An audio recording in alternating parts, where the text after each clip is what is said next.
What does loving your neighbor actually look like? This is Journey with Care, where curious Canadians get inspired to love others well through real-life stories and honest conversations.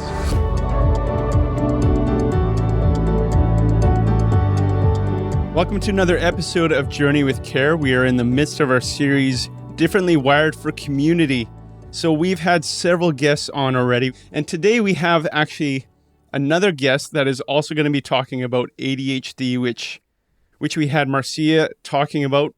Hers was a little bit more from a teacher, female perspective. We wanted to bring on someone else to come from a little bit of a different perspective. We're going to continue to have conversations around how we are differently wired, whether it be neurodiversities, exceptionalities, or even those dealing with mental health challenges, and how we as the church can thrive together in inclusive communities where we all can contribute and we all can support one another. That's really what this series is all about. But before we bring on our guest, I wanted to remind you that we have our Journey with Prayer podcast, which is on a separate podcast feed. You can find it right now on your favorite podcast player. You can check the show notes to get the link there, or you can go to our website, journeywithcare.ca/podcast, and take these conversations from the head to the heart. We don't just want information, we want transformation. So today we have a special guest host on. Wendy is taking a break this week. Tim, who is on our Care Impact team, he's been a host on here before as well, but he's coming back on for this interview because he's actually met our guest. So Tim, you want to kind of introduce our guest a little bit and our conversation that we're going to have today? Sure. Thanks, Johan. William, it's so great to have you on the podcast. You and I met at the Crandall Camps Conference out here in our neck of the woods in Canada, out in Atlantic Canada, New Brunswick specifically. But you and I are both from Nova Scotia. Yep. Yeah. Do you want to tell us a little bit about yourself and why you have joined as a guest on our Differently Wired for Community series? Well, as Johan said, he was just looking for a couple different views on ADHD. Met you at CampCon. We sort of got into a whole conversation about my whole life and how I've managed to grow up to the age of 16 with ADHD and how I've managed to cope with this journey and how I've managed to bring God into everything that I've done in my life. After our conversation, you and I hung out for, maybe 30 minutes at CampsCon. And as soon as I'd been doing a training on trauma care in the camps context, and you came up after the training and you said, Tim, like this is what people need to hear. This is what I try and share with people. How do we care well for the people around us is kind of how I remember our conversations. And then as you shared your story, which we'll let our listeners hear a little bit of it, whatever parts you want to share, as you shared your story, I thought this is very powerful how you've come to understand what you're carrying.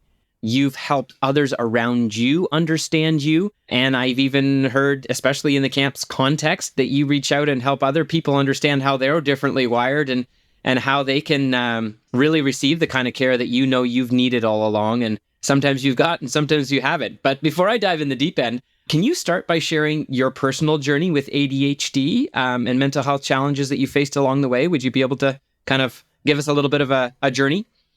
As a kid, I've always had it in me, always been there, but it was around the age of 8 and 9 that I actually was clinically diagnosed with it in school.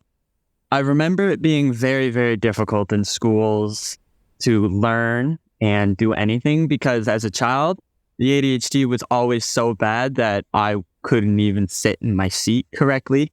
I had to be moving. I had to be doing something.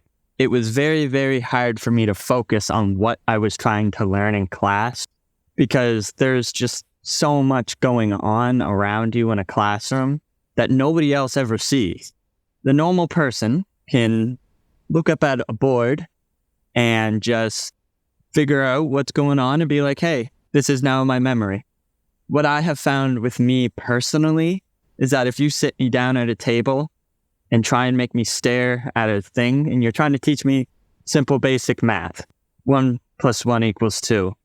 I have found that my brain will decide to take that and put it into so many steps that I'm no longer able to figure out how to do it because my brain has just over-proportionalized, if you want to say it like that, everything that is going on. And like I said, sitting down at a table is difficult because the normal person can stare at a whiteboard and listen. While I'm sitting there, I'm realizing the one guy is tapping his pen in a certain pattern order while the squirrel's running outside of the window and the teacher's doing something funny with his foot. And by the time I realize that, hey, I have to be paying attention to the whiteboard, it's like, hey, class is over. Very, very difficult for me to be able to just do that kind of focusing part, which can vary in different people, especially children. I happen to struggle with relationships, friendships, and all around the focusing part. Driving, when I was diagnosed, doctors actually said that I would probably have to be put on medication to ever be able to drive. That was a very, very difficult thing to hear because I had never been on medication before. I still have not been on medication, and I am thinking about it. It is a personal decision whether or not you want to take medication. Not against the idea of it, but I've never tried it before. I've just found that I've learned ways to cope with my kind of living at this point, I guess. So what are some of those ways that you've coped? Do you have some strategies that you've implemented to be able to do some of these things that the doctors say you wouldn't be able to do without medication? With the driving part of this, it would be focusing on the road. Now, as I said, with the classroom situation, an ADHD brain is wired so that every single thing can be noticed all in one big ball.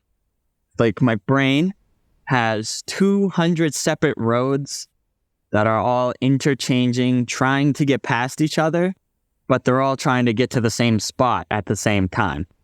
So somewhere in there, two of those cars are just going to collide, go off the rails.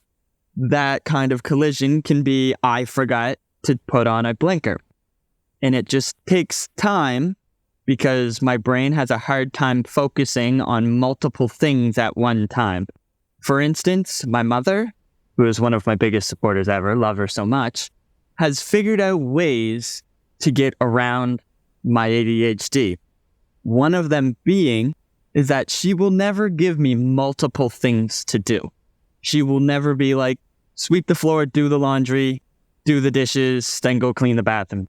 She will do that in a way that she'll be like, all right, first, what I want you to do is I want you to grab the broom and sweep the floor. Leave it there. When I am done that, then she will go, all right, now I want you to do this. I want you to do this next, because personally in my journey, I have found that it's hard for me to multitask. Multitasking is a very, very difficult thing. Like I was talking about, for instance, right now, I am learning algebra. Not fun. With algebra, you have to know so many certain steps and how to do a question. And that is like one of the main things I struggle with. Being able to keep order in my brain.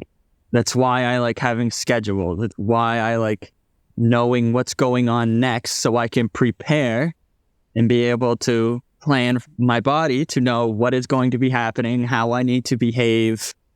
You have an incredible amount of insight into what you need, and you have that teammate, your mom, that's been so influential on this journey.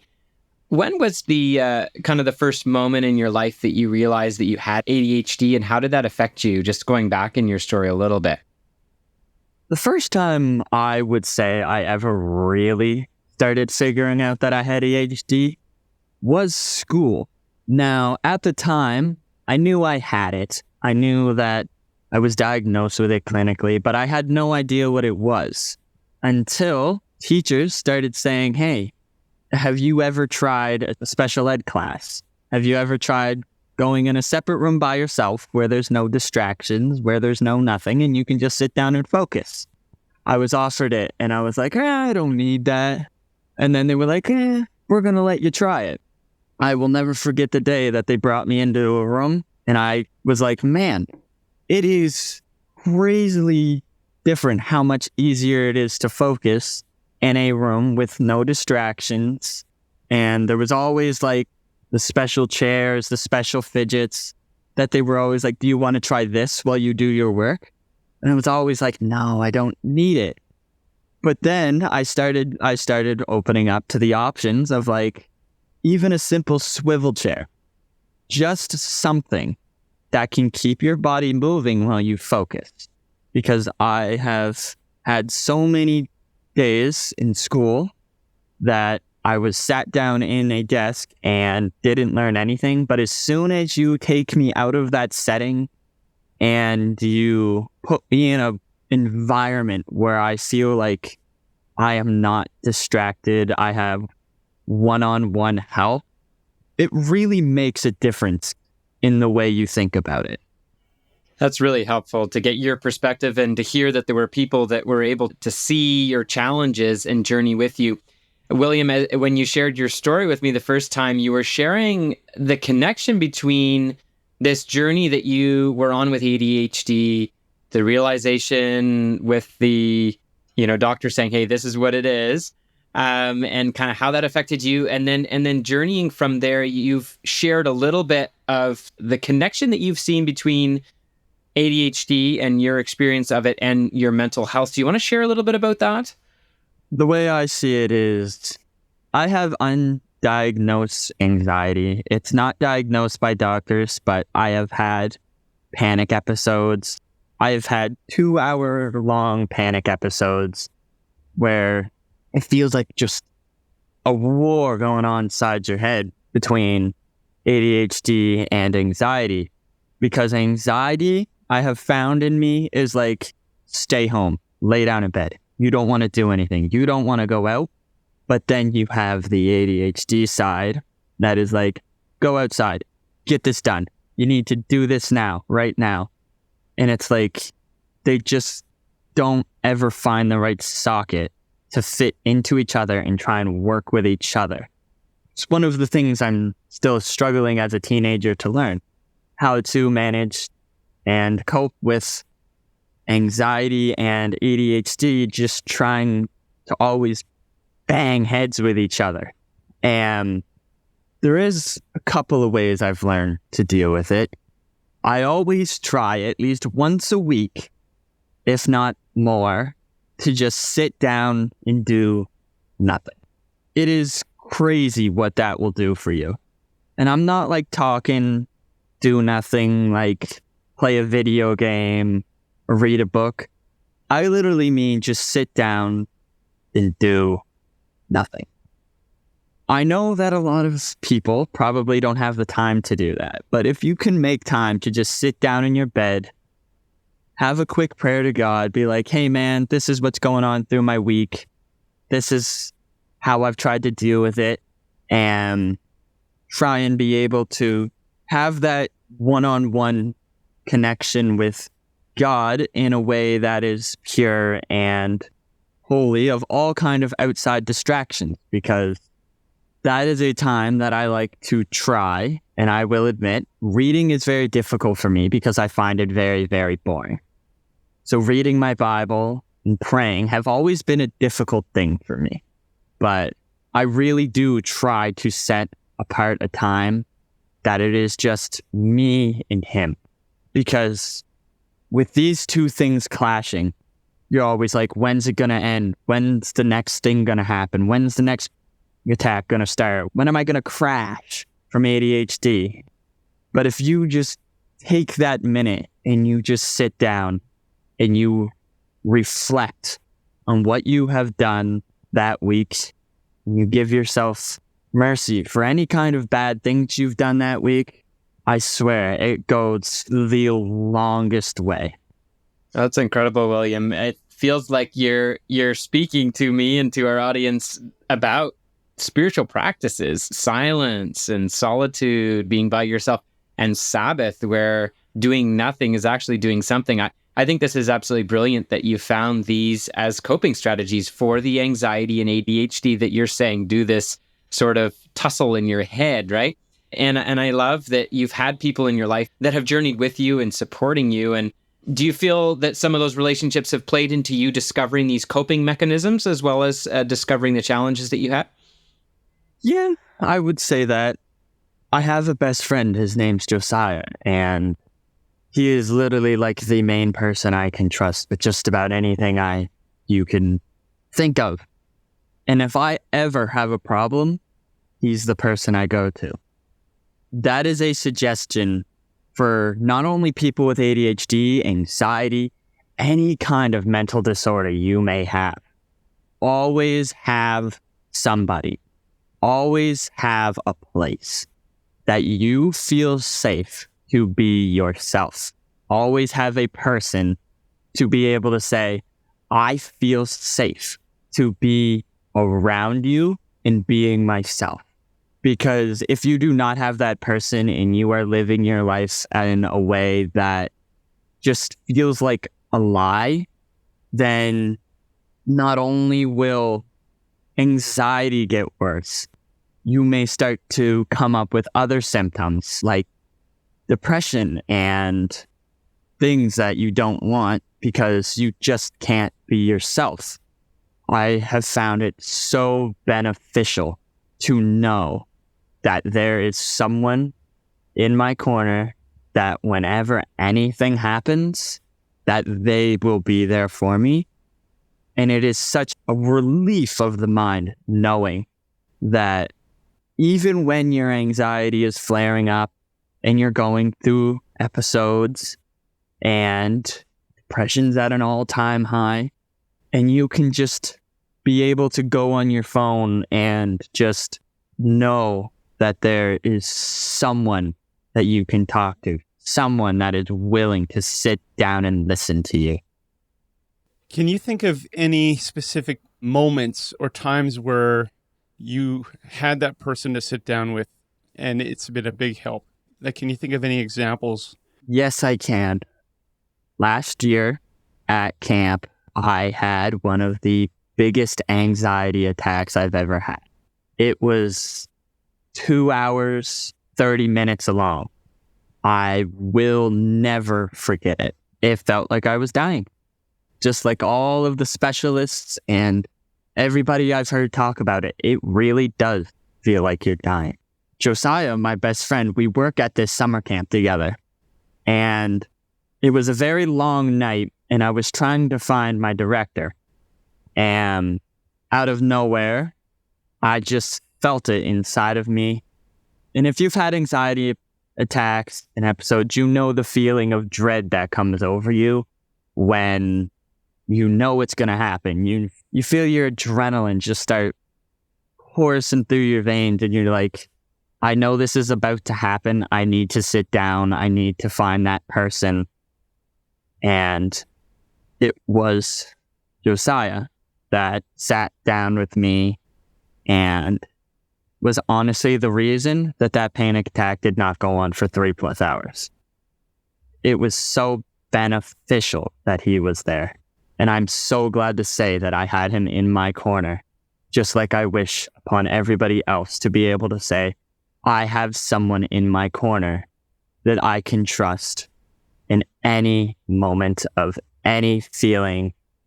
That's incredible. Thank you for sharing that story, William. I know you shared it with me and with Johan asking, was there a time? I am so appreciating that that's the story you chose to tell. And yeah, you'd shared that you'd made a call and you were waiting for, your person, and then your friend was there for you, which was awesome. It was my mother who I called first. I sat in the room for a solid 10 minutes on the phone with my mother, sitting there panicking. Thank the Lord in so many ways that she had my director's phone number, because nobody knew where I was. I ran away and I hid. And my mother had our director, who was trained in this kind of thing, who was trained in how to deal with somebody having a panic attack. And I thank the Lord all the time that how that worked out, because it could have gone so much worse if nobody would have found me.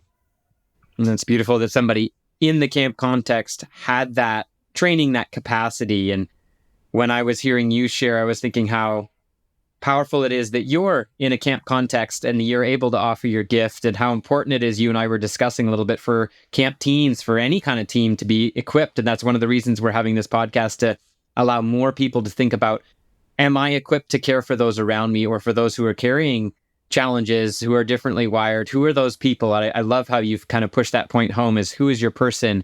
And are you keeping them near you? Are you keeping them on speed dial? I guess that's an old fashioned thing, but right there on your cell phone, that ability to just hit their number and call them when you need them.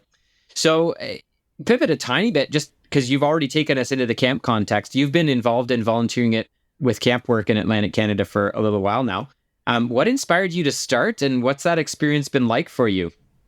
It has been very, very beneficial because I am working in a place that I feel like I am loved, that I feel like I am safe, that I feel like I can be me.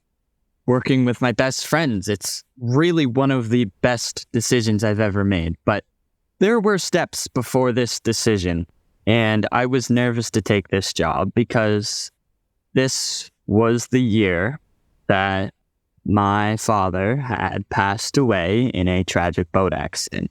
2020. Chief William Solis, out at sea, December 15th. And I'm so thankful I was in homeschooling for that, because we took, honestly, a solid 3 months off after it. But it made me realize that life can change in literally a blink of an eye, without notice. It's sad and tragic, but anything can happen. And people say, live in the moment, live in the moment. And I truly do believe that you should live in the moment. Make every second matter, because you do not know when God is calling you home. It really made me reflect on my relationship with God, because I was angry. I will admit I was very angry that God had taken someone from me that I finally just started to get to know again, because my father was never really in my life as a child. I just started to really gain a connection with him. And I'll never forget the day that I went out in my shed and I yelled at God. I was angry, and that is all right, because everybody in this world is going to go through times in their life when they are doubting God. I don't think you, Tim, or you, Johan, can think of anybody that has never been angry or had some kind of doubt. Is God really with me on this? Is God really there? And this was definitely my moment of, I got to figure out what I'm doing with my life. And I decided, after a lot of consideration, prayer, talking to people, and talking to my mother, because my mother and my aunt and my grandmother and a lot of people that I know have worked at this summer camp that I'm working at right now. It's basically a generational thing at this point. And I just remember so much prayer about it. And I could just feel that God was pulling me to this place that I've gone since I was 7 years old. And it is so life-changing to just look back and remember the person that I was when I joined this summer camp. I will admit, I believed in God when I first joined this summer camp. I believed that he was real. I believed that he was my God. I asked him for salvation, but I was living a life knowing that I knew God, not that I was with God. And it really took a good year and a half to realize that I am not letting God have full control over my life, that I am keeping to myself, that I am not much of a disciple. You can be living with him. That does not mean you are living for him. And when you understand the difference between that, it will change the way you look at it. It really, really will, because it did for me. Thank you for sharing. That's a deep, deep part of your journey, William. When we asked, what brought you to camp, who knew it would be such a deep loss? And we grieve that with you. We are all on different journeys with God. And like you said, we all have those moments where we question him. But being a generational camp worker, can you identify some of the strengths that you bring to the table when you go to camp? Well, it all depends how you look at it, I've seen. Like, I notice when I'm doing something wrong and when I'm doing something right. But some of the benefits that I love to say that I bring to the table, I have come to find that yes, I may be disorganized and I may need a schedule, but ADHD brings out so much energy, fun, positive, loving attitude that I have learned as my gift from God to be able to convey with the kids. Like, I've seen a lot of leaders there not be able to do some of the activities that I can do. For instance, we do a thing called field game. I have seen staff members after around, because they're all teenagers, they're like, I'm bored, I want to sit down. And I've seen them go 10 minutes and then sit down and just watch. Me, I have enough energy to run around with them for an entire hour, to be able to give them a memory of camp, to be able to bring them back so they can learn more about who has saved them, who should have all reign over their lives. And yes, they may be a bit young at this point, but like I said earlier, it's sad, but we never know when our time is. So we must, as disciples of God, make every moment count. So your energy that you bring, that energy that keeps you spinning and makes it challenging for you and sometimes causes you to face anxiety, is the same energy that actually brings the kids to life and helps them dial in. Very interesting. Uh-huh. Yeah, and I love that, like, you're sharing those practices and the people that have helped you really dial in and journey with what you're carrying. Now you're doing that for the kids, and not in spite of your challenges, but actually incorporating the strengths. And I love that this series is called Differently Wired. It's not about this simply being a subtraction, but it's an incredible thing. And I love that you're able to see that, William, that you actually bring this as a gift. Do you have a specific story or positive interaction where you've seen that happen, or where you've interacted with a camper or a staff in a way that's helped them understand what you're helping our listeners understand right now? I remember it was a little boy. I can't remember his name. God bless his heart. He was one of my favorite kids at camp, I'll be honest. I don't think he was diagnosed with it.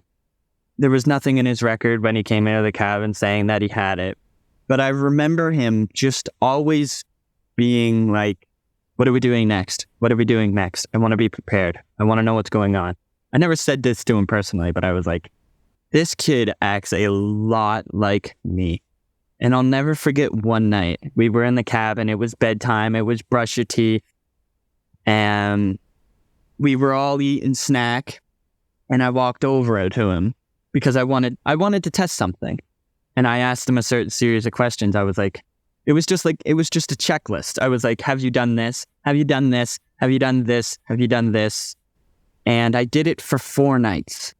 And first I would ask him, have you brushed your teeth? Have you changed into your PJs? Do you know where all of your stuff is? Do you know what you're going to wear tomorrow? And he would go, yep. No. And every single night, it was a different thing that he missed. Like one night, it would be he forgot to brush his teeth. This night, he was supposed to have a shower. He didn't have a shower. So on and so forth. And I'll never forget, it was around lunchtime. And he walks over to me and he goes, so what are we eating for lunch? Well, I can't tell you that. It'd be a surprise. And he goes, well, I like to know what I'm eating so I can plan out what I can eat on it and how I'm going to eat it and what I'm going to put on it. And I'm like, you're doing a lot of planning for a child. This is impressive. And he goes, yeah, I normally do this. And I was like, yep, you probably have ADHD. I didn't say that to him. I never said that to his parent, but it's one interaction with a child that I will personally never forget. That's beautiful, William, what you bring into connection with others. Before we get to the end of our conversation, it's been powerful hearing how you have been able to understand yourself and bring your gifts, your strengths, and support others, and how others have been there to support you in coping with the challenges that you have, especially your friend and your mom. And do you find that there are some common misunderstandings about ADHD and mental health challenges that you've encountered, perhaps individuals that don't get what you're journeying with?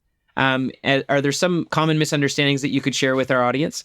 With ADHD, please do not assume that we are lazy. That is the most common misconception that people with ADHD have been known for. Because if we're not interested in what you're saying, especially from a child's standpoint, we are not going to care. We are already 3 steps ahead what we're going to do after this. What are we going to do with our thumbs while we're listening to you speak gibberish? We're already 3 steps ahead of what you're talking about because we don't care. In saying that, if you can find a way, if you are dealing with a child that is yours or somebody else's that is struggling with ADHD, if you can plan around something that they're interested in that moment in time, like me personally, I'm a really, really big fan of fishing. I love fishing. It's like one of my biggest passions. If you can plan a lesson around fishing, like when I was a child, if you would have worded a math question, 1 + 1 = blank, I wouldn't have cared. I would be like, I guess maybe 2. But if you would have put it, this fisherman caught 1 fish, and this fisherman caught 1 fish, you take both of those fish and put them together, how many fish do you have? 2. And like I've said before, some kids are different. Some kids can sit down and do this kind of stuff and they can multitask. And it's really about learning how the person or the child with ADHD, how can you find that their brain is differently wired? How can you find their little thing? Because I have found with every ADHD person, they each have their own little thing that they shine in and that they are horrible at. Me personally, I'm horrible at focusing in relationships, but I excel in the energy department, in the being able to go all day department. Well, somebody else with ADHD have to crash every 30 minutes, but can keep so planned. It's crazy. Like I've seen people with ADHD have their entire week planned, start to finish, what they're going to do each exact moment. And I'm like, that's crazy. What are you doing? Because I don't get the idea of a super long schedule. So what I get from that is, while differently wired, you're not so different than the rest of us, because we all have things that we bring to the table and things that we're not so good at. Is there anything else that you'd like to share with our listeners that is something that's burning on your heart that you really want them to know before we close out this interview here? Have grace with them. Have patience. Because a person with ADHD is not going to be able to do things as quickly as you, unless they are hardwired to do that. If you mess up, give yourself grace. Just stop for a second, have a quick prayer, give myself grace. It's all right. Oh, I think this is a great word to end our episode today on, William. Giving grace to ourselves, giving grace to the other, especially perhaps when they're differently wired than us. William, it's been such a pleasure to hear more of your story today, and so honored that you would share it in a way that many others can engage and hear what it's like to journey with being differently wired in the way that you are, and not simply as challenge, although you've shared with us what the challenges are, but also in the gift and the strength that it is. Thank you so much for sharing your story, and we're really excited that you have chosen to take this little journey with us today in conversation. Thank you, William. Had a very, very lovely time talking about it. It's great to get a young person's perspective for sure. Thanks again for joining us. Listeners, again, make sure you share in the podcast with your friends, especially this series. We believe these conversations are so important to help us love one another better and care for our neighbors. Thank you for joining another conversation on Journey with Care, where we inspire curious Canadians on their path of faith and living life with purpose in community. Journey with Care is an initiative of Care Impact, a Canadian charity dedicated to connecting and equipping the whole church to journey well in community. You can visit their website at careimpact.ca or visit journeywithcare.ca to get more information on weekly episodes, Journey with Prayer, and details about our upcoming events and meetups. You can also leave us a message, share your thoughts, and connect with like-minded individuals who are on their own journeys of faith and purpose. Thank you for sharing this podcast and helping these stories reach the community. Together we can explore ways to journey in a good way. And always remember to stay curious.